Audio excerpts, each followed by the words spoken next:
You know, we're in them last days, man. Matthew 24 and 6. And ye shall hear of wars and rumours of wars. See that ye be not troubled, for all these things must come to pass, but the end is not yet. Now bear with me, I think I've got a video to show you brothers, man.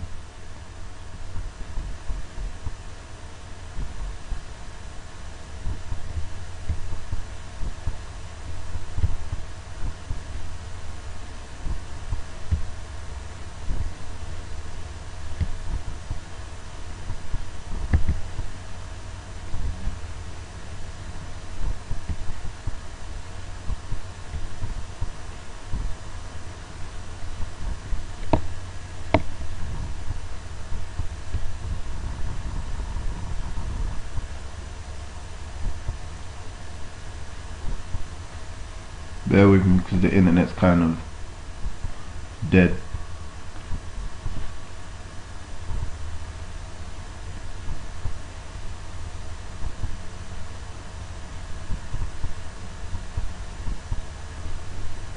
Let me just refresh this real quick.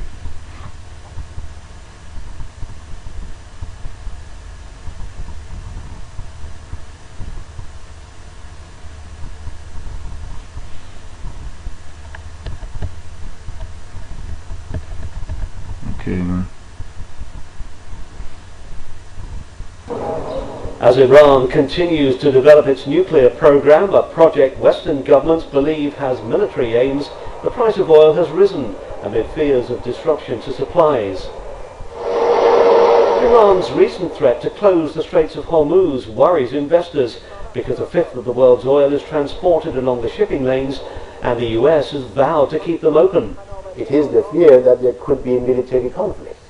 And God forbid that happens. There will be hundreds of thousands of people killed, let alone, of course, the disruption of the major source of oil for the world, oil and gas, liquefied natural gas.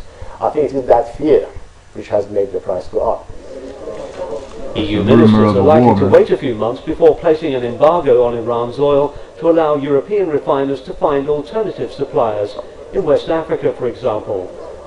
Yep. Although its output has declined in recent years, Iran's oil industry still produces about 3 million barrels of crude a day, and more than half of that is sold to Asian customers, countries like China and India.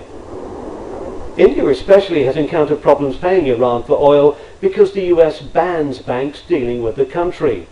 International sanctions are damaging Iran's economy. Unemployment is rising, inflation we know has shot up over the last few months. We know that the rial, the Iranian currency, is down anything between 20 and 40% against the US dollar in the last few months. So factories are closing. It's a very serious issue. It's putting enormous pressure. But whether that pressure is sufficient for Iran to do a U-turn on its nuclear policy is altogether another question. I doubt it. The scriptures say, the pride of thine heart hath deceived thee, man. Esau acting like Iran's the only one affected, which Iran ain't even really affected in any really big way, because otherwise they would have fought it. Stupid, you know. But it's really gonna affect the Europeans, man. You Westerners, man. It's gonna fuck your shit up, man. Ain't gonna be having such a good time talking shit on the news, because you're gonna be fucking turning red, burning up if you're even in your car, or you're gonna watch your car get fucking ripped to pieces, man, or get caught up in them riots. It seems unlikely within a few months that European drivers like these filling up in London will be getting their fuel refined from Iranian oil. Western governments continue to step up economic pressure on Iran, but Tehran remains defiant over its nuclear ambitions. It seems as the economies of Europe and the US continue to struggle for recovery, businesses and consumers should be braced for higher oil prices, even if only in the short term. Russell Padmore, BBC News. Right, man, so higher oil prices, you know, it's either pay higher oil prices, hey, you should be embracing higher oil prices, because here it is, you might not even have oil fuel for a long time, man. You might even end up having no fuel.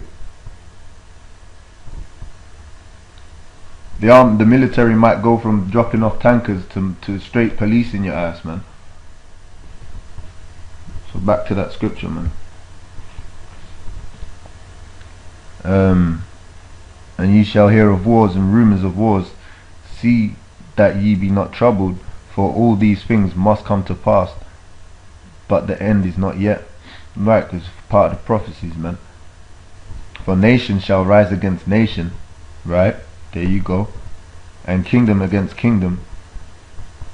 And there shall be famines and pestilences and earthquakes.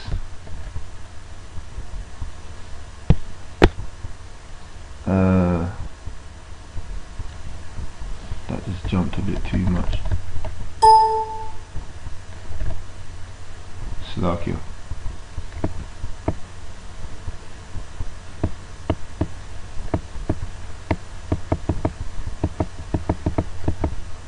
Right, I'll read that again, man. There shall be famines and pestilences and earthquakes in diverse places, man. You know. So here it is, man. That fuel situation, man, it might cause a famine. And then it could bring down more problems. And more problems. And more problems. You get me? So, I'm gonna read on. This damn shit, blood. All these are the beginning of sorrows. Then shall they deliver you up to be afflicted, and shall kill you, and ye shall be hated of all nations for my name's sake. Right, man. So they ain't gonna like this truth coming out, man. You know. This world, man. They don't like the truth coming out, man. When GMS be bringing out this truth, they want to kill us, man. Kill our asses, man. But that shit, his own sword's gonna go straight into his own heart, man. That devil. And then shall many be offended, and shall betray one another, and shall hate one another, and many false prophets shall rise, and shall deceive many. And because iniquity shall bound, the love of many shall wax cold. But he that shall endure unto the end, the same shall be saved. You know? So that's that, man. That's the elect that are going to endure unto the end. You know? So let me continue with this, man. Let's get into the famines, you know, the famines and plagues. I ain't got the Apocrypha on esau, so I'm gonna just read it from my Apocrypha I have at hand.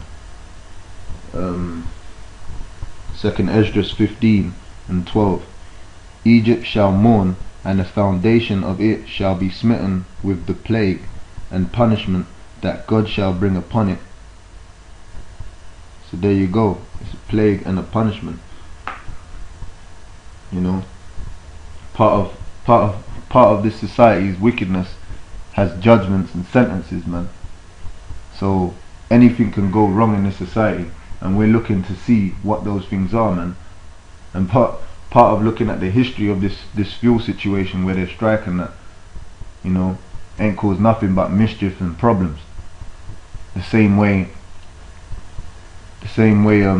we're looking at it now, they're less prepared now, so it can get worse. And that's a plague, man. And a punishment that God shall bring upon it. Now, just to prove that the Most High brings these punishments, man. You know. Let's go to the side here.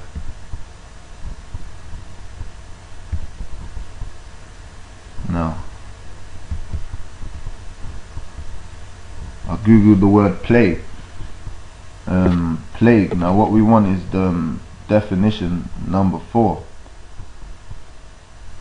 Any large scale calamity, especially when thought to be sent by God. Number 5, an annoyance. See? So that's a hard cut, man. especially when fought to beasts.